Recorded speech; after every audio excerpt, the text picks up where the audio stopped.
Survival Mode On. Ito ang kaabang-abang na tagpo sa karakter ni Rochelle Pangilinan sa seryeng Pulang Araw. Sa gitna naman ng kanilang busy schedule, hindi daw sila nakakalimot ni Arthur sa pagiging hands-on kay Shiloh. Yan ang unang chika ni Nelson Canlas. Time out muna sa pagiging masungit at sakim si Tia Amalia, Pulang Araw star, Rochelle Pangilinan. Business mode muna sila ng kanyang mister na si Pepito Manaloto star, Arthur Solinap. Sa gitna ng busy sked, mantakin yung naisingit nila ang ice cream business na full support ang kanilang mga kaibigan na sina Glyza De Castro, Gabby Eigenman at marami pang iba. Hindi rin daw nakakalimutan ng dalawa na maging hands-on parents sa kanilang anak na si Shiloh. Para sa mag-asawa, family celebrations ang kanilang priorities kapag nagtatayo ng negosyo. Lagi kami nag-order ng ice cream. Wala kami laging mabilan dito sa QC. Naisipan namin na, bakit kaya magtayo tayo ng dito, hub dito. So, doon nag-start.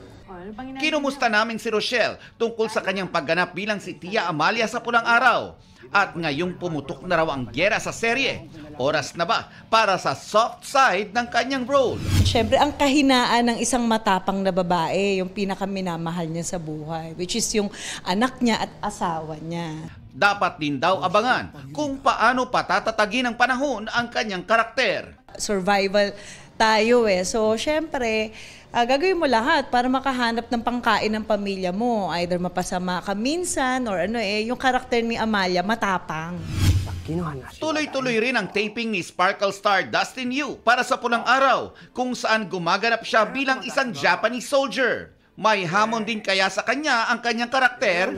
Chinese ako, di ba? Pero yung language namin dun, Japanese So, another challenge siya for me. Ito ang unang balita. Nelson Canlas para sa GMA Integrated News. Mga kapuso, para una ka sa mga balita, mag-subscribe sa GMA Integrated News sa YouTube. Sa mga kapuso abroad, subaybayan niyo po kami sa GMA Pinoy TV at sa www.gmanews.tv.